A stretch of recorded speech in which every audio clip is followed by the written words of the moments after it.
m'appelle Pierre Paperon. On va passer une 15-20 minutes à peu près ensemble. Je vais vous raconter différentes choses, partager des expériences. Donc j'ai eu un parcours d'à peu près une vingtaine d'années dans le domaine de l'Internet, avec une alternance entre des moteurs de recherche dont je vais vous parler et des grandes sociétés comme Danone ou quelques autres, comme McKinsey. Ce qui m'a semblé intéressant par rapport au sujet général, on a beaucoup parlé de tests, on a beaucoup parlé de succès, de leads, de génération de toutes sortes. Il m'a semblé assez intéressant de définir et de vraiment se poser la question, qu'est-ce qui mesure un succès? Qu'est-ce qui mesure un succès? C'est vraiment la synthèse de ce que je vais essayer de partager avec vous aujourd'hui, mais à chaque fois d'essayer de comprendre un peu les leviers qu'il peut y avoir. Et vous allez voir, vous allez percevoir, je vais essayer au moins de vous transmettre cela, que c'est vraiment tout à fait relatif, parce que vous pouvez à certains moments être très mécontent et avoir des boss ou un environnement qui est favorablement impressionné, alors que vous n'avez pas du tout cherché à les impressionner, alors qu'à d'autres moments, vous avez juste l'impression d'avoir fait un boulot tout à fait catastrophique et tout le monde est absolument ravi et vous êtes encensé.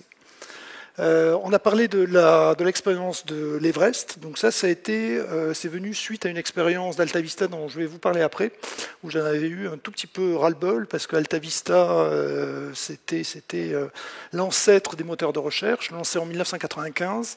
J'ai pris la main en 1999. À l'époque, il y avait une opportunité de racheter Google pour 700 000 $ et le board a dit non. J'avais un fort credo à ce moment-là de pousser, de mettre en avant Altavista, le moteur de recherche, comme étant le futur glossaire de presque gérer de la civilisation humaine. Et la réponse a été de dire non, c'est Yahoo. Bon, tant pis. Ça m'a tellement écœuré que j'avais un vieux rêve d'adolescent. Je suis originaire des Pyrénées. Et je m'étais toujours dit, tiens, je m'étais testé sur 6000 mètres 10 ans avant, et j'avais depuis 4-5 ans un projet qui était celui de faire l'Everest, et avec une vraie question, est-ce que le but, quand vous faites un sommet comme celui-là, c'est d'atteindre le sommet ou d'aller le plus haut possible? La réponse a été très simple, et c'est vraiment des questions éthiques importantes, parce que quand vous êtes directeur commercial, quand vous êtes dirigeant d'entreprise, c'est assez facile d'atteindre les objectifs, mais si vous ne respectez pas l'éthique, vous êtes rattrapé par la patrouille un tout petit peu plus tard. Il se trouve que là, sur l'Everest, la patrouille, ça s'appelle la mort. Au moment où je l'ai fait, il y avait 1200 personnes qui avaient fait le sommet, il y en avait à peu près 194 qui étaient morts. Et quand je suis parti en fait, pour le faire, j'avais 40 ans. Je m'étais promis de passer mes 41 ans en altitude, chose que j'ai faite puisque j'ai essayé de souffler ma bougie à 7000 mètres d'altitude. Il se trouve qu'à 7000 mètres, les bougies, on ne peut pas les allumer. D'accord ? Pas de chance, j'avais mon petit gâteau, je me souviendrai toujours, ma petite bougie, et puis il n'y a absolument rien de marché, il ne reste plus que 50% d'oxygène du niveau de la mer. Donc là, l'objectif était plutôt pour moi d'aller le plus haut possible. J'avais 4 enfants, et j'aurais promis que je reviendrais entier, si on peut revenir entier. Donc ça a été un peu le premier objectif. Pour revenir sur Altavista, sur l'Everest, il y avait une histoire qui est très très belle d'un point de vue stratégique, parce qu'on ne s'en rend pas du tout compte, mais il y a eu un changement de business model quand Reinhold Messner a attaqué le sommet. Jusque-là, il fallait grosso modo 4 mois et 300 personnes pour tenter le sommet. Et en fait, Reinhold Messner, qui avait déjà fait quelques 8000, a changé les règles du jeu et a appliqué une technique alpine à des expéditions qui, jusque-là, étaient tout à fait conséquentes et qui étaient donc, vu les montants investis, vous imaginez 300 personnes pendant à peu près 4 mois sur une pente comme celle-là, c'était vraiment des expéditions nationales. Donc on sortait un peu de la phase Herzog, la phase Tenzing, Hillary, en fait, et autres, pour entrer dans une ère qu'on a qualifiée par la suite de commerciale. Et lui, en fait, est parti en 2 mois et 10 personnes. Et ça a ouvert de manière tout à fait considérable l'Everest à des expéditions qu'on a qualifiées par la suite de commerciales. Vous avez peut-être lu différents livres, It Was in Her, The Krakauer, le film qui a été fait ensuite de l'Everest, qui raconte sur tous les déficits, toutes les déficiences apportées par ce genre d'expédition commerciale. Donc on peut faire du lead, et il y en a beaucoup qui l'ont fait comme ça pour ces altitudes, pour envoyer des clients en altitude. Franchement, c'est pas sérieux. Enfin, voilà. Moi, j'ai eu un œdème à traiter dans l'équipe dans laquelle j'étais. Ça a juste été catastrophique. La personne avait 20 kg de surpoids, s'était entraînée juste 2 mois avant. À titre de comparaison, ça faisait 5 ans que je faisais un marathon tous les dimanches matins. Donc c'est pour montrer un peu la caisse qu'il faut pour aller s'exposer. Donc j'ai fait demi-tour à 150 mètres du sommet, c'est-à-dire c'est le petit point, vous voyez, qui est juste là, parce qu'en fait je voulais ramener pour mes 4 enfants des images, et j'ai ramené une vingtaine d'heures de footage, et simplement quand j'ai filmé de nuit, il faisait moins 40, j'ai l'œil qui a gelé en fait en surface, donc quand le soleil s'est levé, ben, je ne voyais plus que d'un œil, pas terrible sur des pentes à 45 degrés, et puis sur des quelques... C'est pas des surplombs, mais quelques aplombs qui sont à passer à ces altitudes. Donc là, j'ai pris un petit schéma qu'on va retrouver sur chacune des chartes. C'est de dire, ben voilà, enfin, au démarrage, il y avait beaucoup de summiteurs. L'objectif, c'était de faire beaucoup de summiteurs. Et en fait, on s'aperçoit qu'il y a moins de summiteurs que prévu. Et il y a un pourcentage de morts qui est toujours aux environs de 5 à 20% en fonction des 8000 que l'on attaque. L'exemple d'Altavista que je vous ai mentionné tout à l'heure. Donc Altavista, ça avait été créé en 1995. C'était la grande bataille. Yahoo a dû se créer en 96. Pour les débuts de l'Internet, c'est 92-93. Amazon 94. Donc c'était une période où on commençait à placer des pions un peu à la surface de la Terre. Et là, il y avait un véritable credo. Là, à nouveau, vous êtes dans une entreprise, vous dites, on vous donne comme objectif de faire du chiffre d'affaires, et à un moment, vous avez en écho-retour, en fait, une philosophie qui était plutôt de dire, non, Altavista, c'est le modèle dominant, c'est Yahoo, regarde Pierre, Yahoo, c'est formidable, ça marche, en fait, et autres. Je me suis attaché pendant 6 mois, j'avais une équipe de 40 personnes, on a été autorisé de monter à 400 personnes, mais j'ai pu faire la démonstration en utilisant vraiment du search plutôt que des hommes en train de composer des annuaires comme pour Yahoo. Donc au lieu des 600, de vraiment utiliser la technologie qui était au cœur, le web, le crawler, de fabriquer des index pour, par exemple, ouvrir l'Inde en 1 semaine. Et on a pris la décision, on s'est vraiment fait plaisir, d'ouvrir un pays par semaine pendant à peu près 6 mois.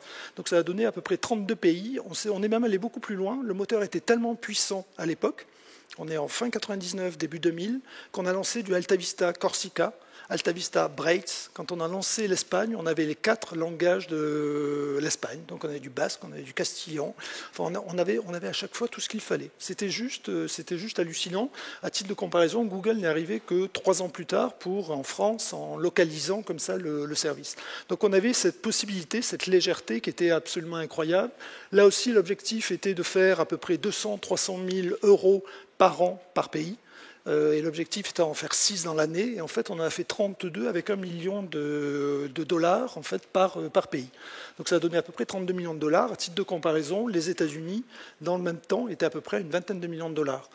L'Internet, à cette époque-là, pour ceux qui n'étaient, je dirais pas nés, mais peut-être pas encore dans un business Internet, il devait y avoir à peu près 300 millions d'Internautes dans le monde. Il y en avait... une quarantaine à peu près en Chine. Donc c'est pour vous donner la planète. Et on faisait 120 millions de visiteurs uniques par mois, à peu près, notamment avec les sites internationaux. Donc il y avait une très jolie OPA. Et on s'était vraiment fait plaisir vraiment en attaquant. Et là, vous n'en entendrez peut-être pas trop parler, enfin, vous n'en avez pas entendu parler pendant la journée, mais chacun des pays était un lead traité de manière un tout petit peu différente, mais avec une méthode qui était vraiment le search, qui était vraiment au cœur du réacteur. Donc là, à nouveau, vous voyez le succès. On était peut-être le succès de l'année, mais à long terme, après, moi j'ai pris la décision de partir parce qu'on devait acheter une société qui faisait des mots-clés. Et on m'a dit, les mots-clés, on n'y croit pas, Pierre, ça s'est jamais fait dans le monde. Regarde Yahoo, ils n'ont pas de mots-clés. Bon, une fois, on vous le dit 1 fois, 2 fois. À la 3e, je suis parti faire l'Everest, j'avais vraiment besoin, 40 ans, et envie un peu de tourner la page. Un autre exemple, ça a été après, au retour de l'Everest, j'avais perdu 38 kilos, je devais faire 34 en partant et 46 kilos à peu près au retour. Conditions tout à fait déplorables, imaginez 2 mois à moins 40 degrés sans trop manger. Là, la remarque, c'était l'objectif tel que défini par Franck Ribou, c'était on faisait des achats en ligne, puisqu'on était dans la phase de ce qui s'appelle maintenant la transformation digitale et qui s'appelait à l'époque la e-transformation, de dire on va tout passer sur Internet. Donc là, les achats avaient été mis en ligne, on faisait déjà 200 millions d'euros quand j'ai rejoint le groupe octobre 2001. Et en fait, l'objectif était en 2003 d'arriver à 600 millions. Et en fait, en 2003, on est arrivé à 2 milliards d'achats en ligne. 2 milliards d'achats, c'est juste énorme parce qu'à chaque fois qu'on faisait passer des enchères inversées, donc les fameux achats en ligne, un peu comme les bulbes de Tulip en 1642 de mémoire, on gagnait à peu près 13% de ce montant, du montant. Donc, bottom line, juste un tout petit peu énorme pour un groupe comme celui-là. Donc, là, le paradoxe, c'est que moi, j'étais très content. Et la boîte n'était pas contente parce que j'avais été incapable de prévoir comme ça l'augmentation et tout ça. Donc les services financiers étaient juste un peu affolés. Mon boss direct, qui était Jacques Vincent et Franck Riboud, en train de me demander, de me convoquer en réunion, me demandant en plus des explications sur pourquoi ça avait marché. Donc moi, j'étais très content. Et pour eux, c'était quasiment un échec de planification, en fait, et autres. Dans des grands groupes comme ça peut arriver. Et là, le point était très clair, c'est qu'au début, il y avait là à nouveau deux axes. Les deux leviers, c'était le pourcentage en fait, des ventes que chacun des pays pouvait convertir pour faire des achats en ligne. Et en face, l'objectif qui m'a été donné, donc là on devait être à peu près, je crois, allez, une quinzaine de pourcents à peu près de tous les achats. Les achats, ça veut dire les matières premières, ça veut dire de l'aluminium pour des opercules d'Actimel, le plastique, enfin simplement, ce que j'ai rajouté après ici, c'est j'ai fait passer les téléphones, tous les utilities, donc les achats d'électricité, les fournitures de bureaux, enfin tous ces éléments-là. Et on a multiplié ici, j'ai demandé une équipe de 5 personnes, donc plutôt que de faire du lead par téléphone et de faire du process, ça a été 5 personnes qui ont couvert 60 pays dans lesquels Danone avait des business units à l'époque. Imaginez le résultat des deux, à chaque fois, vous avez un effet qui se coule, une multiplication comme ça des deux. Très souvent, les grands succès sont toujours comme ça, cette multiplication de deux leviers, et alors les grands succès, c'est toujours les trois leviers qui se combinent, donc là on a une puissance cubique qui intervient et qui commence à faire un travail assez étonnant. Donc ça, à chaque fois, vous voyez, c'est un peu ces 2 milliards-là, et puis des gens qui font la tête. Donc voilà, 2003, qu'est-ce qui s'est passé? Je demandais une augmentation de salaire, début de discussion. Pierre, ta fourchette est entre 1 et 3% d'augmentation. Bon, voilà. Donc quand vous venez de l'Internet, vous êtes habitué à des vitesses opératoires assez... Voilà, il y a quelque chose d'un peu pénible. Donc j'ai quitté, j'ai rejoint Last Minute, et Last Minute, ça a été... quelque chose, c'était le moment en 2003 qui résultait de la fusion. C'était une société qui était en train de perdre 10% à peu près de chiffre d'affaires par an, moins 10 millions d'euros d'EBITDA, et qui avait un problème, c'est qu'il y avait des Griff Tour, Last Minute, ainsi que Travel Price. Et les trois, en fait, donc bon, tout ça, on a remis un peu d'équerre, je dirais, on a un peu donné un sens, et quelque chose qui, à l'époque, enfin, que je suis en train de suivre des cours de psycho, qu'on appelait l'employabilité. Donc j'ai défini de manière collective pour l'ensemble de la boîte l'objectif, la direction dans laquelle on allait prendre, et je leur ai dit, dans 2 ans, vous aurez 50-60% de notoriété, vous aurez une fierté à avoir une ligne, Last Minute, sur votre CV. Et le point qui a très très bien marché, ça a été, pour revenir sur les leads, qui est le thème de la journée, ça a été, en arrivant... Il devait y avoir à peu près 300 000 personnes sur la newsletter. Donc là, il y a eu plusieurs choix qui ont été faits. La newsletter devait être envoyée à 16 formats différents, 300 000 personnes, une fois tous les mois. Donc on est passé à une newsletter par semaine, un seul format, et on est passé à 10 millions, entre 6 et 10 millions à peu près de newsletters par semaine. Et j'ai lâché les chevaux en termes de prise de risque dont on a parlé juste avant. Tout le monde, toutes les semaines, il pouvait faire absolument ce qu'il voulait. Ça voulait dire qu'une semaine, il y avait la newsletter Haribo. La semaine d'après, il y avait la newsletter avec les recettes du Mexique, en fait, et autres. Et on a travaillé comme ça. Donc, on a travaillé le produit, on a travaillé un peu lâché. Évidemment, j'ai eu Haribo au téléphone quand la newsletter est partie. On ne leur avait pas demandé l'autorisation. C'était mon rôle de DG, de parer les coûts, d'expliquer, de dire, attendez, vous avez fait de la pub, de trucs. On n'a jamais eu de problème, et pourtant, on a fait l'utilisation de marque. Donc, un tout petit peu, un mélange de hacking, je dirais, et de punch un tout petit peu commercial.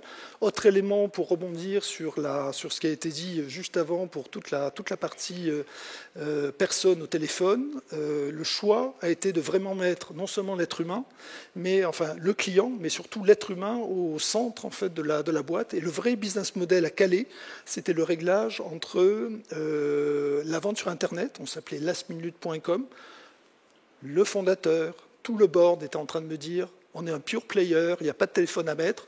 Moi, j'ai quand même pris la décision, sur 300 personnes, de mettre 140 au téléphone. Chacune des personnes au téléphone faisait à peu près 2 millions d'euros de chiffre d'affaires annuel. Des taux de transformation de l'ordre de 30 à 40% quand ils recevaient l'appel téléphonique. Enfin, c'était juste absolument formidable. Et avec une recette qui a été déjà mentionnée dans la journée, surtout pas de script. Donc c'était peut-être neuf à l'époque, en fait, et autres, mais il y avait des scripts d'encadrement, j'appelais ça au démarrage, un peu comme des contrats cadres quand vous faites des négociations commerciales ou juridiques. Voilà, pour laisser un peu la liberté et dire c'est le client qui est au centre, comprenez ce qu'il veut, est-ce qu'il veut du soleil ou est-ce qu'il veut vraiment partir au Sénégal. Donc, et ça permettait de réguler un peu les trafics et de choisir les bons plans. Deuxième élément, c'est par exemple, il y a une négociation sur les 35 heures, c'était quand même très compliqué à mettre en place. Je leur ai dit, OK, je vous donne 7 semaines de vacances, mais les 2 semaines supplémentaires, vous allez utiliser les éductours, c'est-à-dire des séances de formation gratuites qui sont envoyées, des voyages d'une semaine, qui sont payés par les tour opérateurs, et qui leur permettaient à chacun d'aller dans des pays. Vous pouvez imaginer que le télésales reps, le téléacteur qui allait comme ça à Istanbul pendant une semaine, revenait et vous faisait une vente d'Istanbul. Enfin, c'était juste tout à fait magique. Donc à chaque fois qu'il y a un roadblock, une difficulté, vous pouvez la retourner. Difficulté là aussi, un peu échec pour moi, parce qu'au bout de 2 ans, un peu tension avec le board. Enfin, je vous passe un peu les petits tests qu'il peut y avoir dans des sociétés par moment. Donc j'ai quitté. La première décision qui a été prise 6 mois plus tard, ça a été d'externaliser le centre d'appel. Le chiffre d'affaires actuellement doit être, à l'estimer, entre 200 et 250 millions, alors que là, on était arrivé à le faire passer en 2 ans. Et là, 10 ans plus tard, il est juste resté plat, alors que le secteur a plutôt augmenté de une vingtaine de pourcents, de 15 à 20% à peu près par an. La chose suivante, et on a mentionné que ça pouvait être un échec, ça a été, j'ai rejoint CloudWatt. CloudWatt, il y avait des opportunités de rejoindre des sociétés un peu comme Twitter, Facebook, Co. C'était en 2003, en 2013, un peu avant, 2012. Et en fait, le choix que j'ai fait, là, ça a été de rejoindre parce que j'avais un véritable credo dans la possibilité de défendre le cloud, de lancer un cloud souverain contre les Amazon, notamment à l'époque. Donc Amazon Web Services, qui est en train de déjà bien cartonner, qui va être à 2 milliards, il doit être dans la zone des 12 milliards actuellement. Et là, on a eu un énorme problème, c'est que les leads ont très très bien marché. On a fait une campagne, recrutement de Teddy, vous imaginez l'image ici, 50%, 55% de notoriété assistée, on devait être à 15%, on avait battu Amazon, on était devant OVH, on était en train de talonner IBM, on avait un tout petit peu de Microsoft, était un tout petit peu devant aussi. Donc le boulot a été fait, simplement, on n'a pas eu du tout, alors que la cible c'était quand même de faire des dollars, il n'y a quasiment pas eu de vente. Donc là, il y a eu 70 millions d'euros d'investis, un tout petit peu loupé. Teddy, lui, devait nous coûter à peu près 300 000 euros par an. Peanuts par rapport à la notoriété à laquelle on était arrivé. Donc là encore, vous voyez, 2 mesures de succès. Qu'est-ce qui reste de CloudWatt? Il reste la marque, puisque maintenant ça a été racheté par Orange. Et il y a un deuxième élément qui reste, c'est le choix qui avait été fait à l'origine de OpenStack, donc le logiciel libre qui permet de fabriquer du cloud, de fabriquer ce qu'on appelle des machines virtuelles.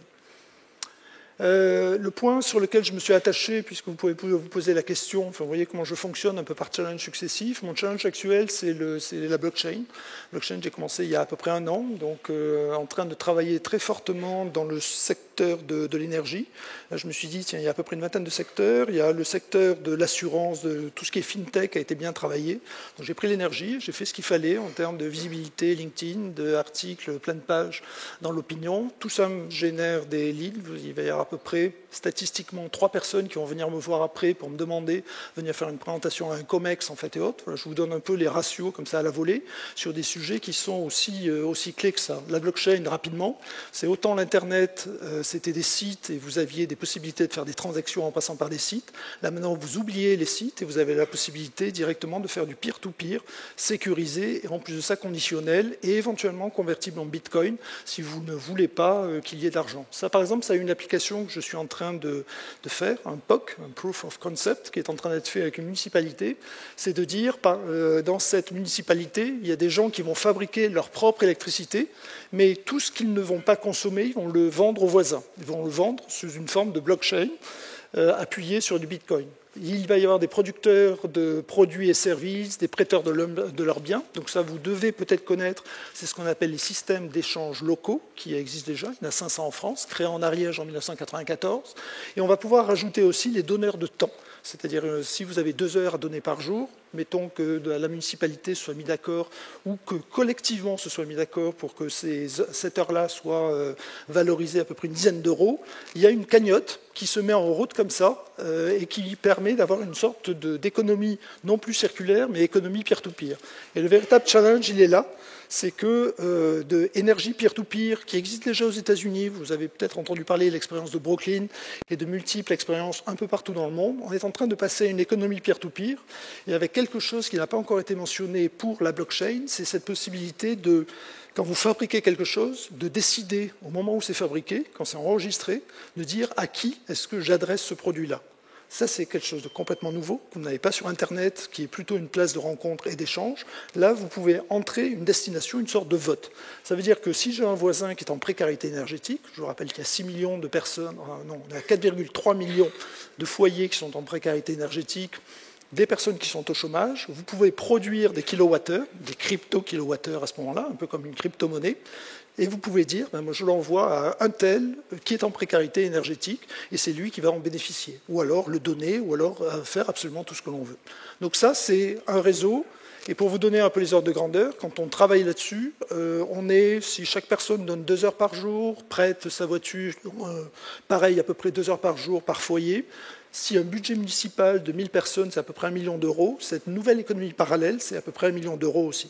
Donc il y a une sorte de projet au travers de la blockchain, exactement comme en 1992, mais avec une puissance largement plus forte que tout ce qu'on a pu vivre avec Internet. Il y a une puissance donnée, enfin que la blockchain, que la technologie, elle ne résout pas tout, mais elle va apporter comme ça cette fluidification, cette possibilité d'une mutation assez massive et donc de déboucher vers une souveraineté individuelle que l'on n'a encore jamais connue, qui va bien sûr challenger la souveraineté nationale et les deux vont s'équilibrer à terme.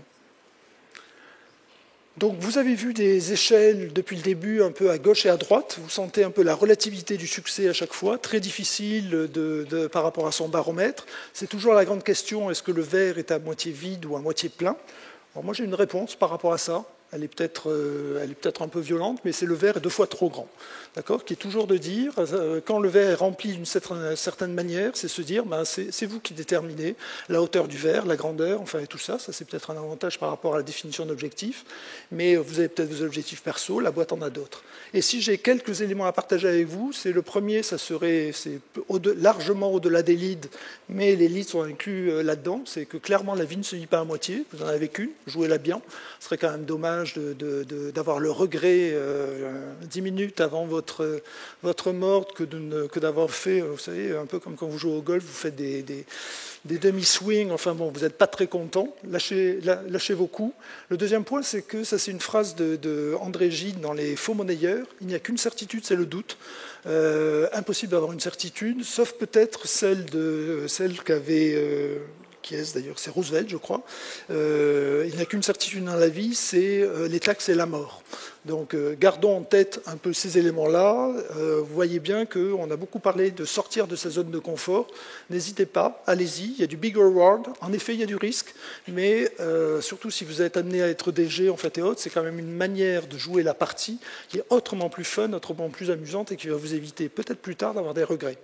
Le troisième point, c'est le speed of the light avec le petit jeu de mots. Donc ça, c'est la vitesse de la lumière, mais light en anglais signifiant léger.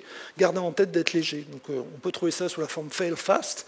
Moi, je préfère le regarder avec le regard indien qui s'appelle le Jugat. Donc c'est un peu toute cette innovation frugale dont on parle beaucoup. Gardez ça en tête. Ce sont des gens qui sont en train d'envoyer une sonde sur Mars pour 40 millions de dollars, alors que la NASA a mis à peu près 2 milliards de dollars pour le faire. D'accord ? Donc il y a des choses à observer comme ça. On entend souvent, on n'a pas de budget. J'étais chez McKinsey responsable de la Salesforce Management Practice au niveau mondial, et le début de la présentation, de la discussion, c'était de poser aux commerciaux la question, quel est votre budget ? Et très souvent, on entendait 2 000 dollars, 5 000 dollars, c'était la note de frais. Et la réponse était non, votre budget, c'est 100 000 dollars et c'est votre temps. Et ça, c'est vraiment quelque chose d'absolument clé à garder en tête. Le dernier point, et ça tombe bien, c'est juste au ras du sol, c'est l'étymologie de humilité par rapport à tout ce que vous pouvez faire, en fait, et autres. On reste vraiment pas grand-chose sur Terre, on peut disparaître à n'importe quel moment. Humilité pour votre gouverne, c'est l'étymologie, c'est humus. Donc c'est vraiment le sol. Et voilà, on est peut-être parti de là, mais on est quasiment certain. Il y a un point final qui est juste là, tout à fait en bas. Voilà ce que je voulais partager rapidement avec vous.